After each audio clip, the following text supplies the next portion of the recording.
आज मोनिका 2 महीने की बीमारी की छुट्टी के बाद पहली बार ऑफिस जा रही थी। मोनिका की देवरानी वंदना ने अपने हाथों से मोनिका के लिए टिफिन तैयार किया। वह किचन से बाहर आते हुए बोली, भाभी आपका टिफिन। और मोनिका के करीब पहुंची तो मोनिका उसे गले लगा लिया। मोनिका की आंखों से आंसुओं की झड़ी लग गई। उसके मानस पटल पर अतीत की यादें किसी चलचित्र की भांति अंकित होने लगी। छोटे से गांव से माया नगरी मुंबई के पॉश इलाके में बहू बनकर आने वाली वंदना के लिए अपनी ससुराल की राह पहले दिन से ही कठिन बन गई थी।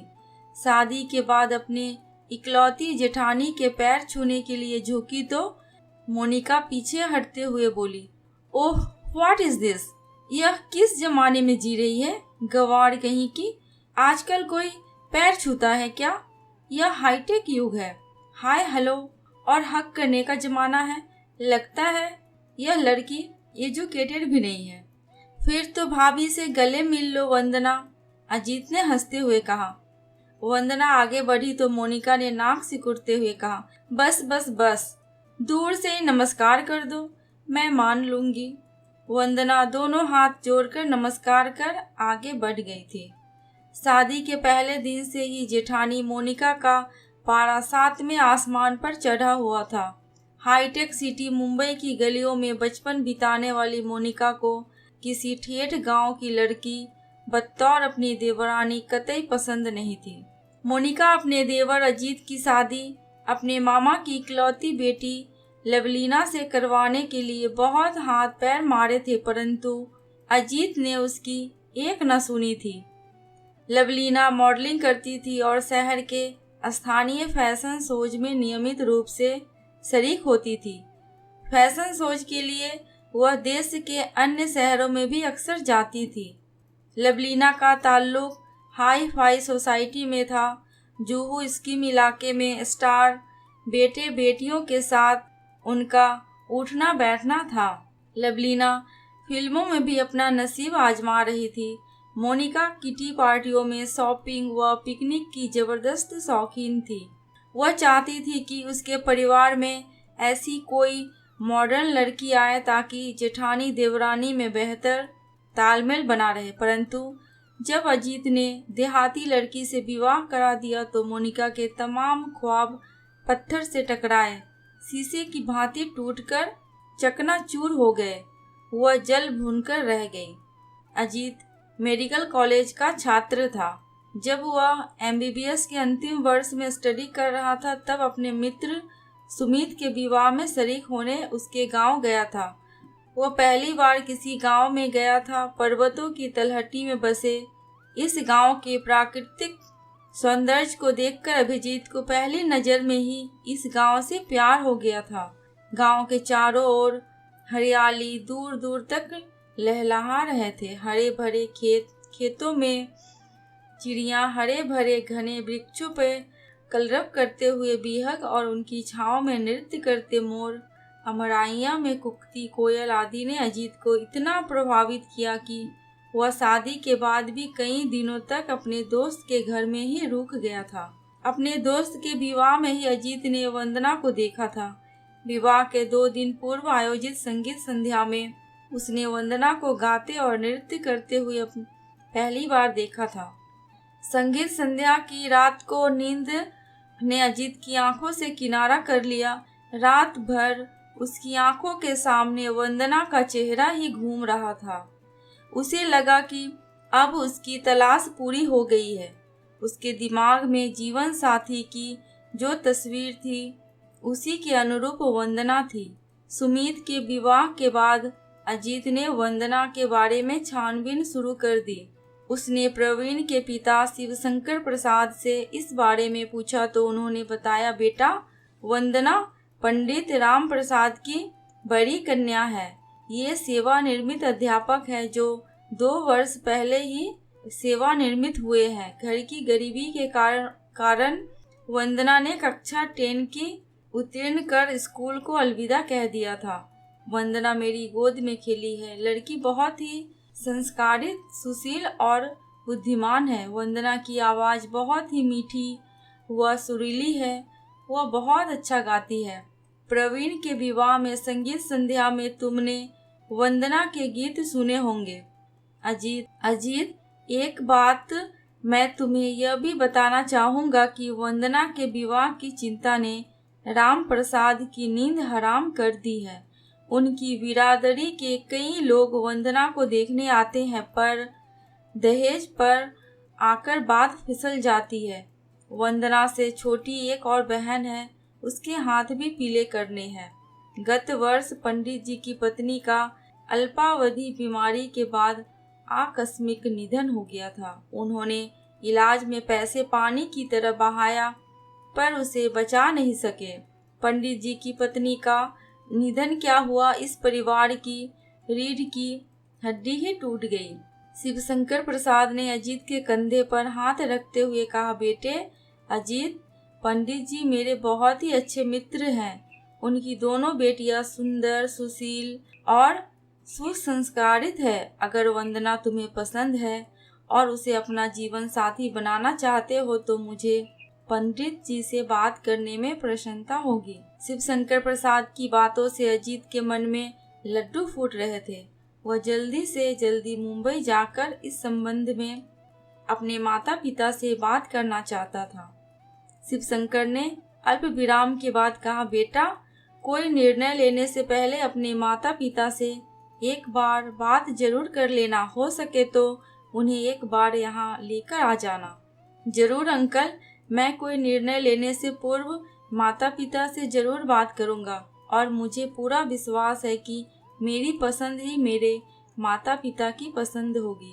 अंकल, वंदना तो मुझे पहली नज़र में ही पसंद आ गई है।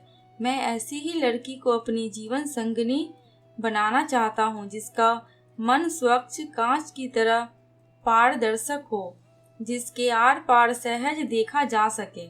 वंदना का मन ताल के स्वच्छ जल की तरह निर्मल है, जिसके भीतर सहजता से झांककर तल को देखा जा सकता है। अंकल, सुमित के विवाह के दौरान हमारी कई बार मुलाकातें हो चुकी है। मैं कल ही मुंबई जा रहा हूँ। आप चाहे तो वंदना के पापा से बात कर सकते हैं। अजीत उत्साहित होकर बोल रहा था।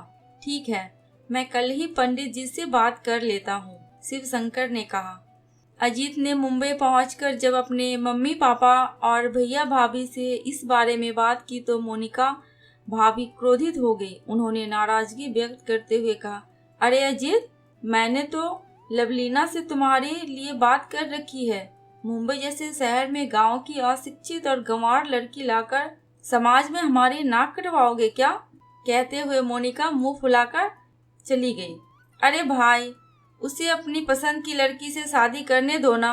तुम अपनी पसंद उस पर क्यों थोप रही हो? अजीत के बड़े भाई रोहन ने मोनिका को समझाते हुए कहा। लेकिन तब तक मोनिका अपने कमरे में जा चुकी थी। 2 ही दिनों बाद अजीत अपने माता पिता को लेकर वंदना के गांव पहुंच गया। वंदना सभी को पसंद आ गई। अजीत की मम्मी ने तो वंदना के हाथ में शगुन भी दे दिया। चटमगनी और पट विवाह हो गया।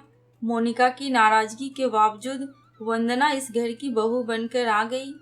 वंदना को विवाह के पहले दिन से ही अपनी जेठानी मोनिका की नाराजगी का शिकार होना पड़ा।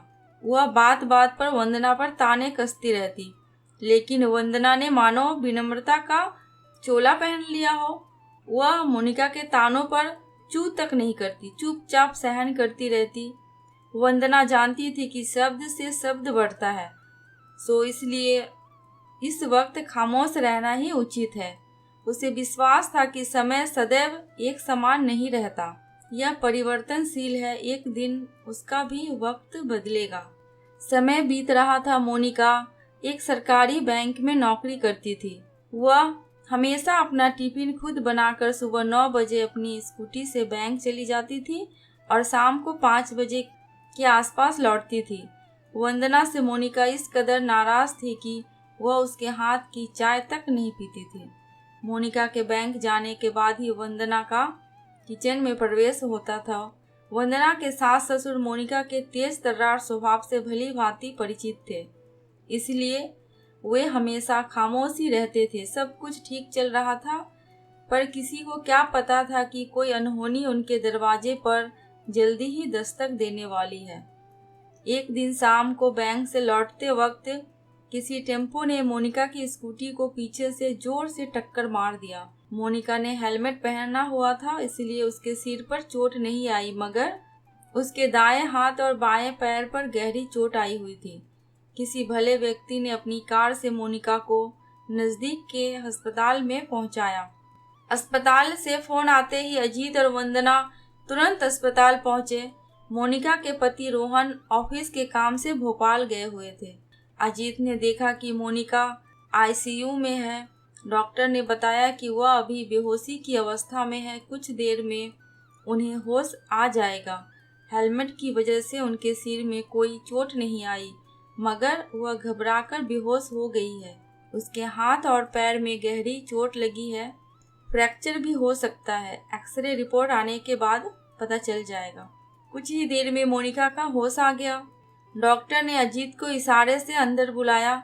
अजीत ने मोनिका को बताया कि वे बिल्कुल ना घबराए, उनके हाथ और पैर में ही चोट लगी है, सिर में कहीं चोट नहीं है। एक्सरे से मालूम पड़ जाएगा कि फ्रैक्चर है या नहीं। कुछ ही देर बाद डॉक्टर ने एक्सरे देखकर अजीत को बताया कि मोनिका के दाएं हाथ और बाएं पैर में फ्रैक्चर है, उन्हें करीब 1 सप्ताह अस्पताल में रहना पड़ेगा। अजीत ने फोन द्वारा रोहन को घटना की जानकारी दे दी। करीब 2 सप्ताह बाद मोनिका को अस्पताल से छुट्टी मिली। अजीत और वंदना के साथ मोनिका घर पर आई। घर के दरवाजे पर मोनिका को रोककर वंदना ने कहा, भाभी, अब तुम अपने लिए पानी का गिलास तक नहीं भरोगी। डॉक्टर ने वैसे भी आपको पूरे 2 महीने आराम करने की सलाह दी है। फिर आपके एक हाथ और एक पैर पर प्लास्टर चढ़ा है, इसीलिए आपको अब आराम की सख्त जरूरत है। आज से आप मुझे कोई भी और किसी प्रकार का काम करने के लिए कहने में कोई संकोच नहीं करोगी। ऐसा मुझसे वादा करो, तभी आपको मैं घर के अंदर आने दूंगी।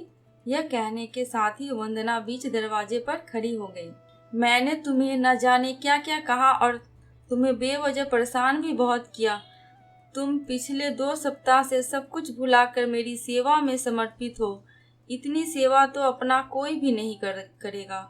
वंदना, तुम्हें इस घर में आए अभी 7 महीने ही हुए हैं, पर तुमने अपनी मृदुल वाणी और विनय भाव से हम सबका दिल जीत लिया है। मुझे अजीत की पसंद पर गर्व है। वंदना, तुम्हारे बर्ताव से एक बात मेरी समझ में आ गई है कि गांव की लड़की अशिक्षित हो सकती है, मगर असंस्कारित नहीं। तुम पारिवारिक एडुकेटेड की जीती जागती मूर्त हो। वंदना, प्लीज पहले तुम मुझे माफ कर दो, तो ही मैं घर में प्रवेश करूंगी। भाभी, आप बड़ी बहन के समान हैं, जिसे अपनी छोटी बहन को डांटने और फटकारने का हक तो होता ही है ना। फिर भला मुझे बुरा क्यों लगेगा? आप माफी की बात करके मुझे शर्मिंदा ना करें, यह तो आपका विनय है भाभी। कहते हुए वंदना ने अपनी जेठानी को बाहों में भर लिया। अरे भाई, देवरानी और जेठानी की डायलॉगबाजी खत्म हो गई तो हम अंदर चले क्या? मुझे और अजीत को जोर से भूख लगी है। दरवाजे के बाहर खड़े रोहन ने अजीत की ओर देखकर मुस्कुराते हुए कहा, हाँ हाँ भाई साहब, खत्म हो गई हमारी डायलॉगबाजी। आप सब भीतर आइए, मैं भाभी को अपने कमरे में बिठाकर आप सभी के लिए चाय नाश्ता बनाती हूँ। कहते ही वंदना ने अपने दोनों हाथ मोनिका की तरफ बढ़ा दिए, जिन्हें उसने कसकर पकड़ लिया था, और धीरे धीरे वंदना का सहारा लेते हुए अपने कमरे की ओर बढ़ने लगी। अरे भाभी, आप कहाँ खो गई हो? अब तो मेरा हाथ छोड़ो ना। आपने कब से इसे कसकर पकड़ रखा है? आपको बैंक जाने में देर हो रही है ना? वंदना ने कहा।